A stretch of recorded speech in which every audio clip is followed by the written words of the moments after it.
Do público, este é o P24. O 25 de Abril é bem visto na sociedade portuguesa? Um em cada 5 portugueses acha que o 25 de Abril teve tantas consequências positivas como negativas. A maioria, 69%, considera que as mudanças foram mais positivas. Mas esta percepção varia de acordo com vários fatores, desde a idade, à orientação política dos inquiridos, até à condição económica. Passaram-se 50 anos desde a Revolução que fez cair o regime ditatorial do Estado Novo em Portugal, o que significa que milhões de portugueses nunca o viveram. Por isso, um grupo de investigadores do Instituto Superior de Ciências Sociais e Políticas da Universidade de Lisboa quis saber como mudou a percepção dos portugueses sobre a revolução que devolveu a liberdade ao país. É a primeira parte de um grande estudo sobre os 50 anos de democracia em Portugal. As conclusões deste primeiro inquérito são conhecidas esta segunda-feira. Como é que a sociedade portuguesa olha para o 25 de Abril e para as mudanças que trouxe? Neste P24 vou conversar com João Pedro Pincha, jornalista do Público, que esteve à conversa com uma das coordenadoras do estudo, Conceição Pequito. Eu sou Inês Rocha e este é o P24. João, bem-vindo ao P24. Obrigado. Estiveste a analisar e conversaste com uma das autoras de um estudo sobre os 50 anos da democracia em Portugal, que conclui algumas coisas interessantes sobre a forma como os portugueses olham para o 25 de Abril. Para já, que estudo é este e o que é que pretende analisar? Isto é um estudo levado a cabo por um instituto da Universidade de Lisboa, que é o ISCSP.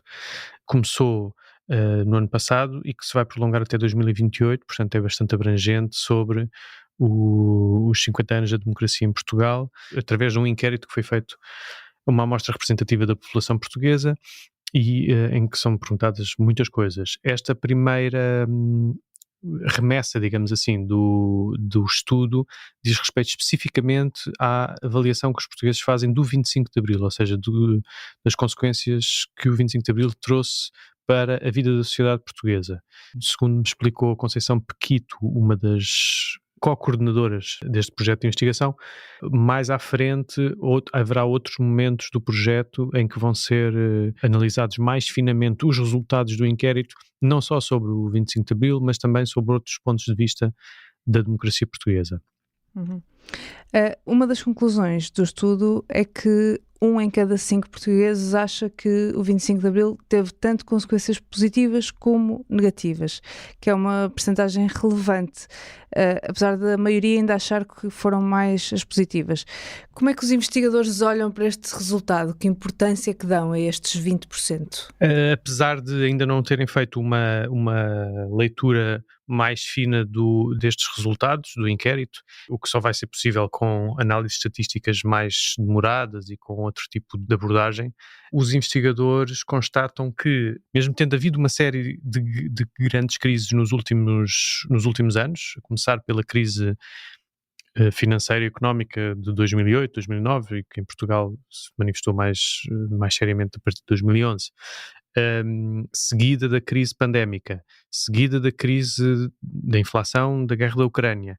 Portanto, mesmo tendo em conta todas estas crises, o balanço que os portugueses fazem das consequências do 25 de Abril e, sobretudo, no que ganharam, nas melhorias que existiram no Estado Social, continua a ser positivo. Ou seja, quando o inquérito é feito à distância de 49 anos, não é? Já com 49 anos, porque o inquérito foi feito em abril e maio do ano passado, portanto isto também é importante reter, porque este inquérito não reflete os acontecimentos políticos dos últimos meses, não tem em conta nem a admissão do governo, nem as novas eleições, e à luz mesmo destas crises todas, o balanço continua a ser, sobretudo, positivo. Ainda que a investigadora Conceição Pequito me tenha dito que tem-se verificado uma tendência, sobretudo a partir de 2011, em Portugal, de um crescimento, ainda minoritário, mas um crescimento de uma preferência por modelos de governo que não os democráticos. Apesar da democracia reunir a maioria das preferências, começa a haver uma tendência de preferência por outro tipo de governos, nomeadamente autocráticos ou tecnocráticos, terem também simpatias. Mas conclui-se que os benefícios do 25 de Abril são mais consensuais entre os mais jovens, o que é surpreendente, tendo em conta aquilo que sabemos até sobre as intenções de voto dos mais jovens nestas últimas eleições. Exato. Ainda que, como eu disse há pouco, este estudo não reflete ainda a crise política que vivemos desde novembro e, portanto, só mais à frente é que os investigadores se vão debruçar sobre este período em específico e também sobre uma outra variável, que é de perceber como é que os jovens são atraídos ou como é que lhes chegam as mensagens populistas. Pronto, este é um dos pontos que estará em avaliação mais à frente e portanto, pode até acontecer que este diagnóstico feito agora venha a ser revisto mais à frente neste estudo. Certo.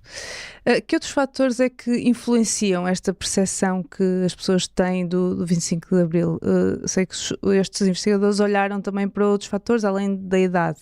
Sim, analisaram os grupos etários, analisaram o género, os níveis de escolaridade e de rendimentos e também o habitat, ou seja, a zona em que as pessoas vivem.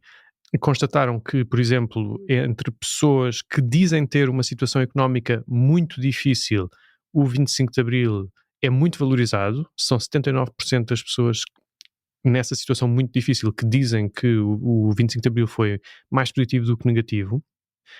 Ao contrário, as pessoas que moram nos subúrbios das grandes cidades são aquelas que, apesar de maioritariamente dizerem que o 25 de Abril foi mais positivo do que negativo, são 66% que dizem isso, esta é a percentagem mais baixa considerando todos os outros fatores sociodemográficos, ou seja, e há aqui cerca de um quarto destas pessoas que habitam nos subúrbios que consideram que o 25 de Abril teve tantos efeitos negativos como positivos e 10% dizem mesmo que foi mais negativo do que positivo. E estes 10% também é a percentagem mais elevada de todos os outros fatores sociodemográficos. E os resultados também variam de acordo com o posicionamento ideológico. O 25 de Abril é mais valorizado pelas pessoas de esquerda do que pelas pessoas de direita. Exato. Na população em geral, as pessoas que se declaram mais à esquerda, e a escala é bastante grande, vai de 0 a 10, portanto, sendo que o 0 é as pessoas que estão o mais à esquerda de tudo e o 10 é as pessoas que se consideram mais à direita de tudo, e portanto nestes dois polos há realmente grandes diferenças entre a avaliação que é feita do 25 de Abril, ou seja, as pessoas mais à esquerda expressam uma opinião maioritariamente positiva e as pessoas mais à direita uma opinião maioritariamente negativa. E isto na população em geral, ou seja, há clivagens de esquerda a direita bastante marcadas. O mesmo não acontece, por exemplo, quando se analisa só a população mais jovem, entre os 16 e os 34 anos, em que também existem essas clivagens, e sobretudo então nos polos opostos, no 0 e no 10, essas clivagens existem, mas elas depois não são estatisticamente significativas, ou seja, explicou-me a investigadora Conceição Pequito que não é estatisticamente significativo e que acaba por ser mais homogéneo a opinião dos jovens, independentemente se são de esquerda ou são de direita, valorizam mais o 25 de Abril do modo geral, pronto. Resumindo, o retrato que este estudo faz é de uma população que 50 anos depois do 25 de Abril, em que grande parte da população não viveu, nasceu já depois da Revolução, ainda assim a maioria valoriza o 25 de Abril, ainda que com parte da população a desvalorizar a Revolução e a considerar que também trouxe coisas negativas. Exatamente. E há aqui um fator que é a corrupção, que é de todos os parâmetros em que as pessoas podem opinar sobre o que é que melhorou e piorou na sociedade portuguesa. O que melhorou foi claramente, para os inquiridos, foi claramente a saúde, a educação. A mesma habitação também consideram que melhorou muito, apesar de todo o debate que temos tido ultimamente, e até a justiça merece uma avaliação muito mais positiva do que negativa. Mas, por exemplo, na corrupção há uma maioria que claramente acha que a corrupção está pior hoje do que em 1974. Isto foi antes do caso que levou à admissão de António Costa, não é? Exatamente, e isto foi antes, ou seja, pronto, enfim, também é preciso dizer que em abril, maio de 2023, quando o inquérito foi feito, já tinha havido uma série de problemas nos governos, não só nos governos de António Costa, mas nos governos anteriores, mas pronto, enfim, já tinha havido uma série de demissões, suspeitas, etc. Mas realmente ainda não tinha acontecido o que aconteceu em novembro e depois tudo o que daí adveio, sim. João, muito obrigada. Nada. João Pedro Pincha, jornalista do Público. Os apoiantes do Chega são menos radicais do que os líderes do partido. É uma das conclusões de um estudo académico que pode ler esta segunda-feira em primeira mão no Público. O P24 é um podcast do Público, com música original de Ana Marques Maia. Eu sou Inês Rocha. Tenham um bom dia e até amanhã.